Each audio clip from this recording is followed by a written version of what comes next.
My name's Huma Khalili. I'm a journalist at The Guardian, and I'm really thrilled to be introducing Dr. Ola Orekunrin.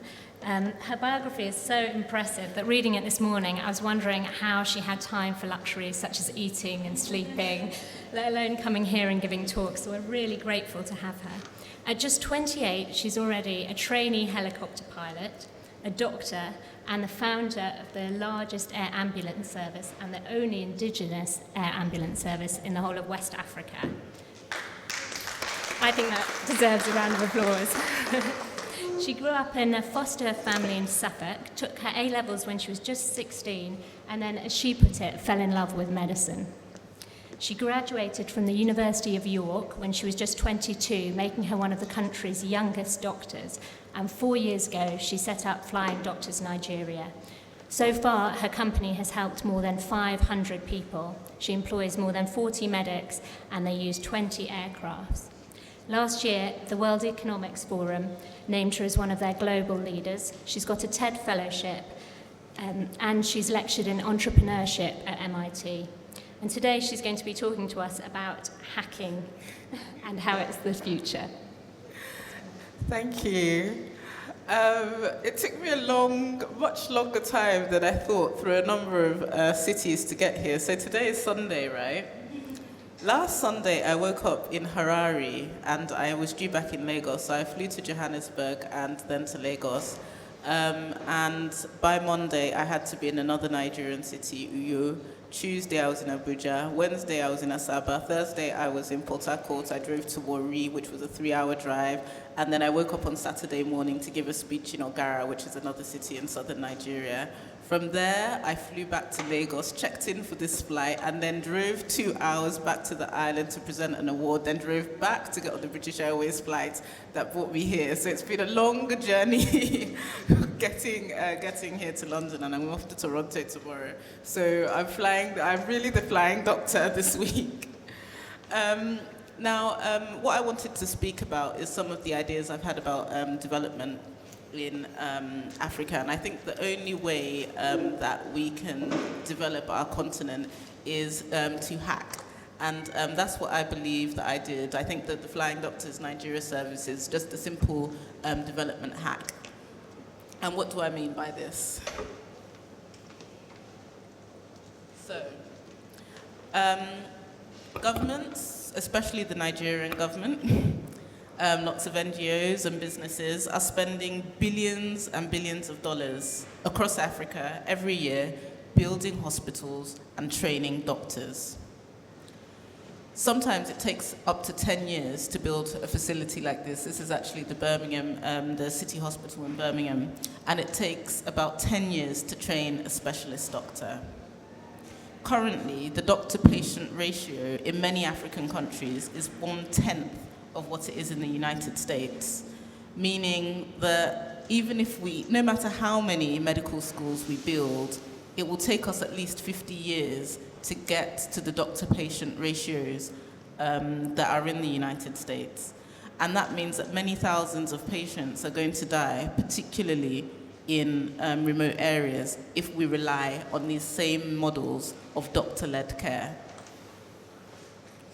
So is building hospitals and training doctors really the right approach to improving Africa's healthcare?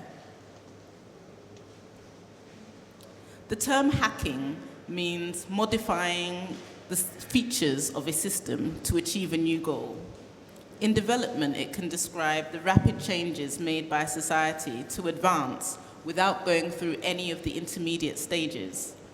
So rather than following the developed nations' roadmap to progress, I believe that Africa can leapfrog with emerging tools, models, and ideas for building our own societies.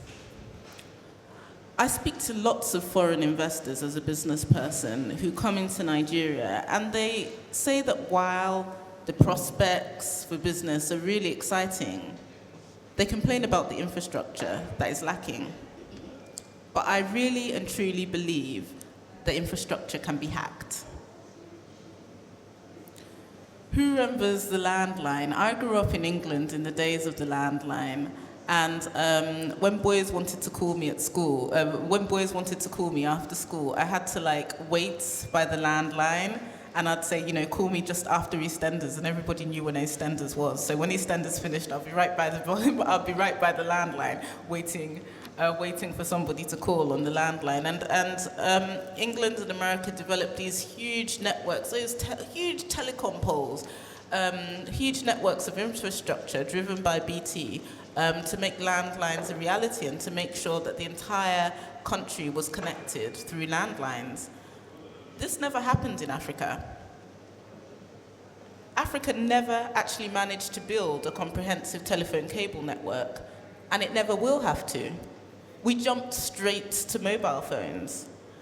And I believe that something similar could happen with energy, with education, with manufacturing, with road construction, and especially with healthcare. I think for Africa to truly reach its potential, we must hack development. There's no alternative. And to do this, Africa must creatively accelerate development by skipping over the expensive, less efficient, and less effective solutions.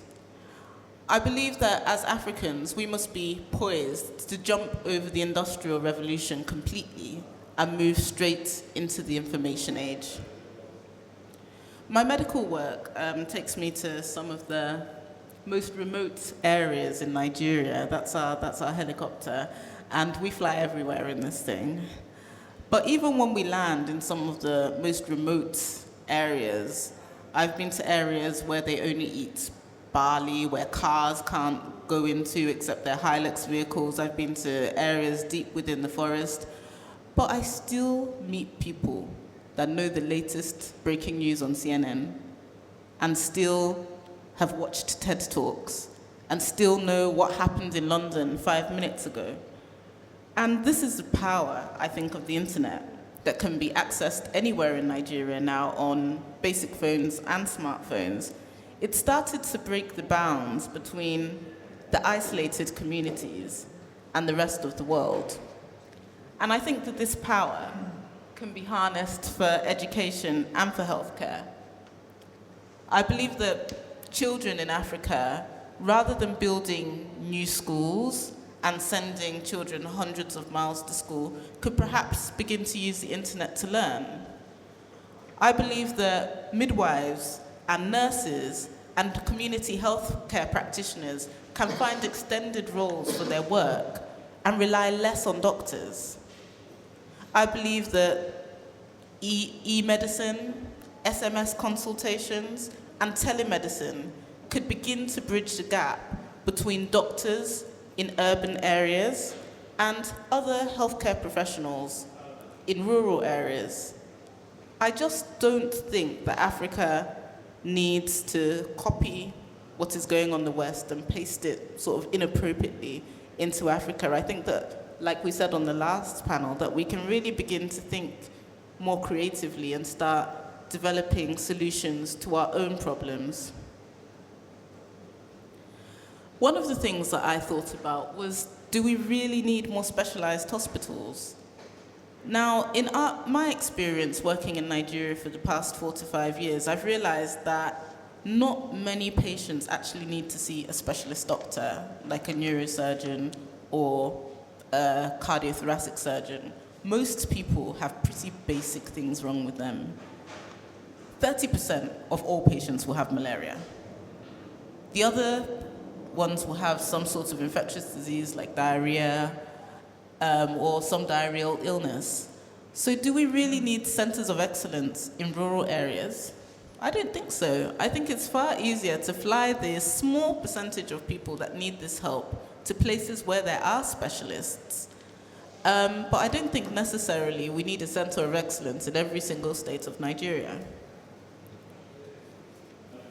I believe that Africa's potential hacks go well beyond healthcare. Road infrastructure is a critical component to economic growth because roads are needed to transport goods, including health and medical supplies, over very huge distances. So conventional wisdom tells us that in order to develop Africa, our continent needs more roads. But the fact is, the growth happening on the continent right now is incredible. The World Bank says that Africa will see 5% growth in 2014. So while I agree that infrastructure is needed, I don't think these roads can be built fast enough. Mr. Simon Johnson is the director of the Flying Donkey Challenge, and he thinks that African countries with poor road infrastructure should hack their way right from donkeys, which a lot of rural African environments are using right now to transport goods, to drones. So his project will support the development of drones or flying donkeys that can be used to carry goods to market and deliver medication to remote villages. The goal is to have drones as affordable as motorbikes flying around the continent in the next decade. Now, in a lot of people's minds, this is impossible for Africa to actually leapfrog over what the West is currently doing to find new ways of doing things that haven't been seen anywhere before. But the truth is, it has already happened. In Nigeria, in rural parts of Kenya, in rural parts of Ghana, people purchase goods from the market with their mobile phones. We use mobile money for a lot of our transactions. If I go to Harrods in Knightsbridge today, I doubt that I'll be able to pay for a Gucci bag with my mobile phone. It's just some technology that is not used in the West. I've heard that it's going to be adapted very soon, but it's something that definitely became widespread and used in Africa before Western economies began to adapt it. And I believe that if this can happen in the area of mobile technology, then it can definitely happen in a host of other areas. I think the potential also for African entrepreneurs to hack alternatives to industrial infrastructure is growing because of 3D printing. So small-scale manufacturers can now produce items that would have needed like a very, very huge startup cost by just purchasing a 3D mobile printer, a 3D printer. And potentially they'll be able to climb up the value chain a lot more quickly than their Western competitors. Of course, there are some things that Africa definitely needs. We do need more roads, we do need more power plants, we do need more hospitals. But I think that through hacking, Africa can determine what best suits its needs. And as Africans, I believe that we need to think more boldly about our basic assumptions, really begin to take bold risk, begin to be confident enough to challenge conventional wisdom, and leapfrog into a more prosperous future. Thank you.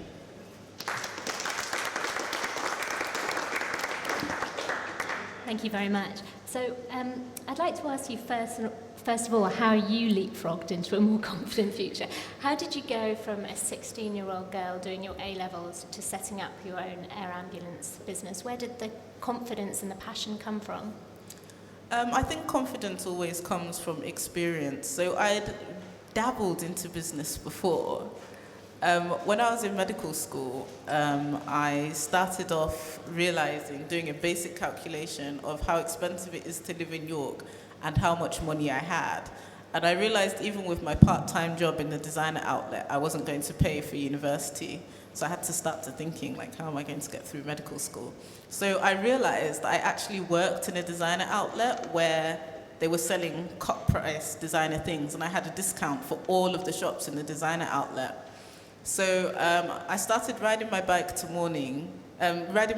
work every week in the morning, and I would go around all the stores before my job started, and I'd get like Armani suits and shoes, and go into Hugo Boss, go into all the designer stores and like buy loads of stuff, and then I would put them onto the baskets at the back of my bike and ride them home.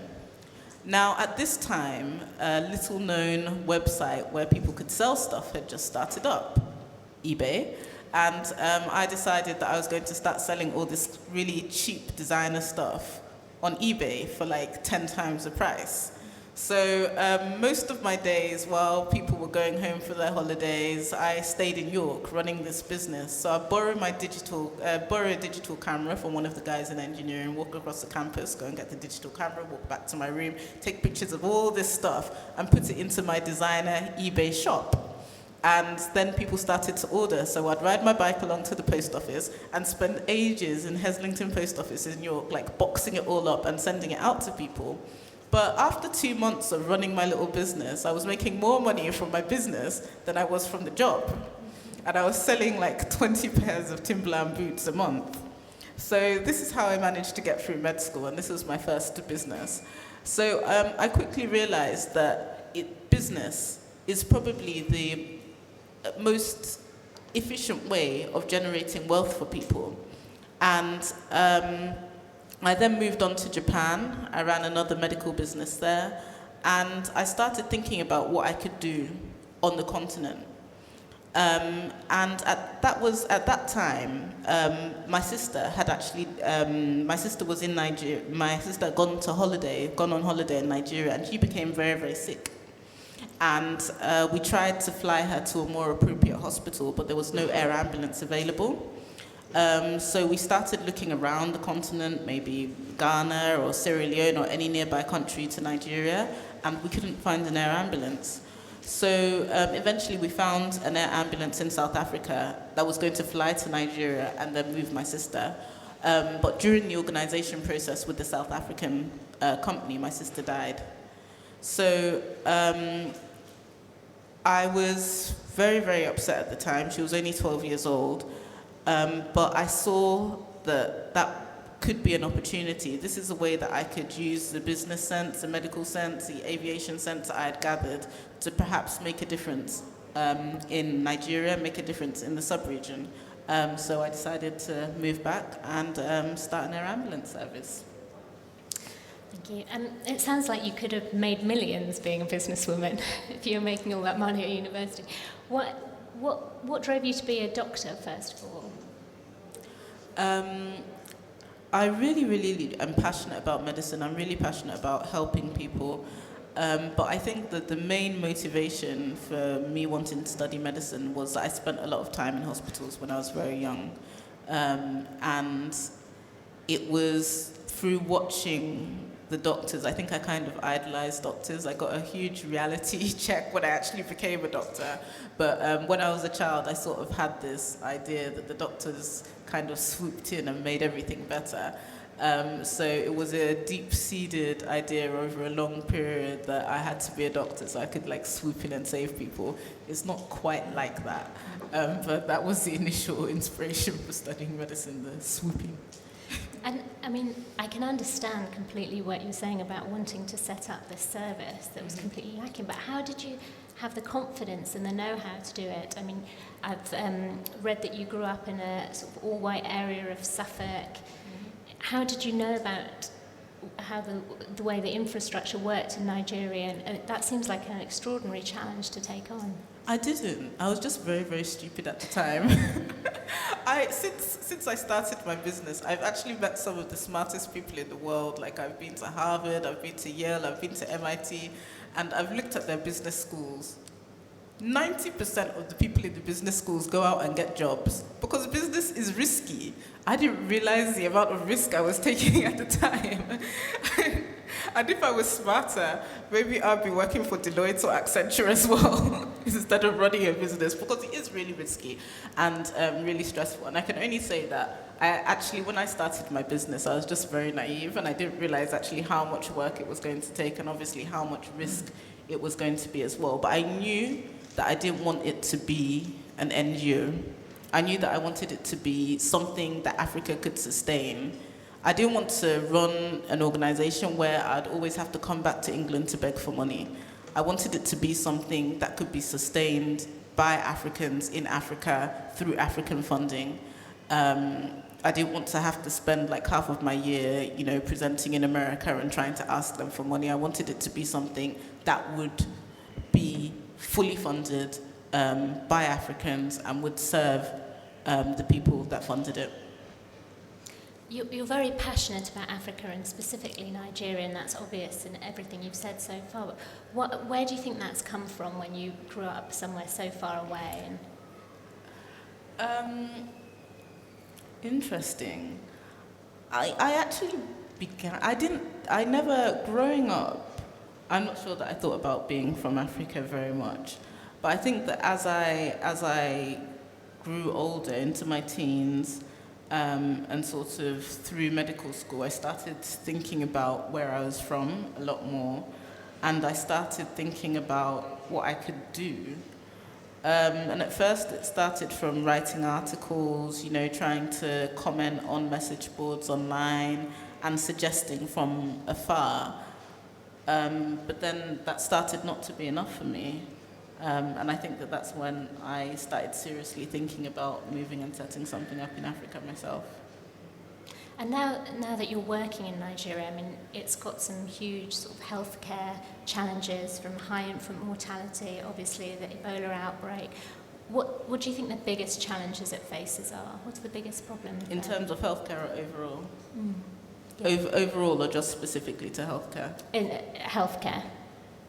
In terms of healthcare, I think that the biggest challenge that we have is our population. I think that if you're a mother trying to look after 170 million people, it's a huge burden for any government. And then in addition to a huge population, it's not a concentrated population. It's a population that is very, very spread out in some very, very difficult to reach areas. So I think the major challenge is trying to connect those people to a central source of healthcare that's very difficult. But if I was to say the biggest healthcare epidemic in Nigeria, or the biggest impediment to good health in Nigeria, I would actually say it's our public health and the public health awareness. I think that if we could get the messages out to every single Nigerian about what constitutes good health and what people can do for themselves to live a healthy life, then we'd solve half of our healthcare problems. I don't think it's about access to doctors. I think it's more about knowledge. And I think that if we can be more effective in giving those healthcare messages out, then we'd solve a lot of healthcare problems, because people would begin to realize when something is wrong. People would be able to know when and where to seek help. And I think that this is the biggest issue facing Nigeria right now, just the knowledge and sort of the availability of public health information. What do you think? Do you think the government's doing enough about that? And what can you do to put pressure on the government to take that more seriously? I think the government has a huge, huge task. During my first few years in Nigeria, I was a bit of a government critic. But as I've grown closer to government, I've realized that it's actually quite difficult to run a healthcare system in Nigeria. And they've got some of the smartest, in the Nigerian government right now, we've got some of the smartest people in the world trying to push for healthcare reform and sort of make it a priority. And I think it's very easy looking from the outside to be quite critical. But the closer you get to the inside, the more you can put yourself in the shoes of government and realize that they've got huge task with very, very limited resources. And I think the most sort of cost-effective intervention, like I said before, is probably public health education.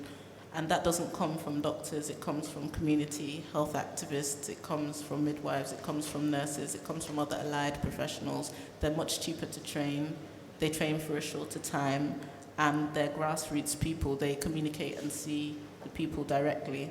And I think that that's what is needed. I can remember in med school, one of our professors saying that, you're more likely to see horses than you are to see zebras. And basically that's something in clinical medicine that means that you're more likely to see common things. Most diseases that a patient comes in with, most conditions, there's a top 20. that most people have, and then there's the rest of the rare conditions that they ask in exams. And if you can just train people to recognize the horses, you don't need rocket scientists to do that. I think that would make a huge impact. You said that you mostly see horses, but I know that you also see zebras in your work. I see a lot of zebras. Because I was reading that one of the things you've done is look after victims of Boko Haram. Yeah. And I know that you were saying that that's had a really big impact in your work, and you work with the military. Can you tell us a little bit about that? Boko Haram. I'll stick to the healthcare side of Boko Haram, because Boko Haram is another issue entirely. But yeah, seeing victims with very severe trauma, the gunshot wounds, the machete wounds, the bomb blast wounds, has been, transferring those patients has been sort of some of the really, really traumatic transfers that we've done. Not just from a stress point of view, like trying to keep the patient alive, but also reflecting on how we got to the stage where people can do that to one another. And it's not strangers. It's people doing this to their friends, members of their community, people that they've lived with, people that they've known for years. And I think that it's a sign that part of our community has lost its cohesiveness, for people to feel isolated enough to sort of do these things. And I think that that's something that we need to regain as Nigerians. It's something that we need to regain, in fact, across the Sahel, because this is a Sahel-wide problem. And I think it can only be addressed by addressing the root causes of these issues: poverty, lack of education, especially in the north of Nigeria. And if we can start to address these problems, then I think we'll go a long way to solving the problem of Boko Haram. I guess the other very sort of high-profile healthcare issue is Ebola. How do you think Nigeria is facing up to that? And if you could talk a bit about whether you've had to deal with it in your work, but also Africa as a whole, do you think it's beginning to find its way through, or does it need more help from the outside? I think Ebola has been a huge wake-up call for Africa. In terms of, I saw an article that looked at the amount of funding, international funding, that had gone into Ebola research compared to other kinds of research like cardiovascular disease and cancer. And it was a very, very small amount of funding that goes into diseases that affect Africans. And it's simple. We're human beings, and we only really care about things that affect us. So I think that this has been a wake-up call for Africa and Africans to start looking at how we can do our own research and produce our own R&D for issues that affect us. I think that for a long time we've had this culture of reliance, and sort of maybe this colonial infantilism where we're like the babies waiting for America to bring ZMapp for us. I don't know why. We've had this problem for 30 years and we haven't developed any vaccine, we haven't developed any cure, we're waiting for America to bring it. America treated their own people with ZMapp now, but they didn't give it to us. So we should have found our own vaccine by now, because it is a problem, it is a disease only found in Africa. So that's the first thing about Ebola. I think it's been a huge wake-up call for us to start looking and taking a bit more responsibility in terms of what our problems are and looking at ways to solve them. I also think that it's highlighted some of the weaknesses in our own healthcare systems. I've actually come to the conclusion that Ebola is a very survivable disease, because in Nigeria, these patients that had Ebola didn't get anything but basic care. They got drips, that was all. They didn't get any ventilation, they didn't get any advanced level care, and half of them survived on just a drip. So that means that, and this is Nigeria, which it doesn't have the finest healthcare infrastructure, but that means that in the other countries where these patients aren't surviving and thousands of people are dying, that the infrastructure system the healthcare infrastructure is actually dire. That's why they're not surviving. Because our Nigerian patients actually survived on nothing. Really, they just had normal saline, that's all they had, and they all survived. Most of them survived, except the people that presented very late. But the people that presented early, most of them survived in Nigeria. We've had about 10 discharges in Nigeria, or nearly 10. So I think that as Africans, rather than relying on foreign funding, I think that we need to start looking at hacks. We need to start looking at ways to quickly accelerate the development of our healthcare infrastructure. And I think we need to end the era of copy and paste. It doesn't work. We can't look at Western protocols and Western ways of doing medicine and sort of the money that is spent and the budgets that they have and try and just take that and then paste it into Africa. I think that now is the time, probably maybe even for one of the first times in history, that we really need to think creatively about what we need to do as Africans, taking advice, taking a few ideas from the West and fusing them with our own ideas to come up with things that might even be exportable in the end. So come up with solutions, come up with ideas, come up with systems that originated first in Africa, but can even lead to something exportable, some form of reverse innovation. And that's innovation that began in a developing country and then was exported to the West. So I think that we need to think about ways of doing reverse innovation with regard to healthcare. Can I ask one more personal question? Yeah, what absolutely. about the difficulties? Have you faced any difficulties being not just a woman, but a very young woman in this field? I mean, you think of the medical establishment as very sort of, I don't want to say fuddy-duddy because my dad's in the audience and he's a doctor, but you don't think of it as a particularly young, innovative profession. I think there's an issue with women in Africa, first and foremost. And again, I think that this is a global problem, but it's a global problem that is accentuated in Africa. The unequal footing that women have in doing anything in Africa. An African woman is trained from a very, very young age to see herself as inferior to men.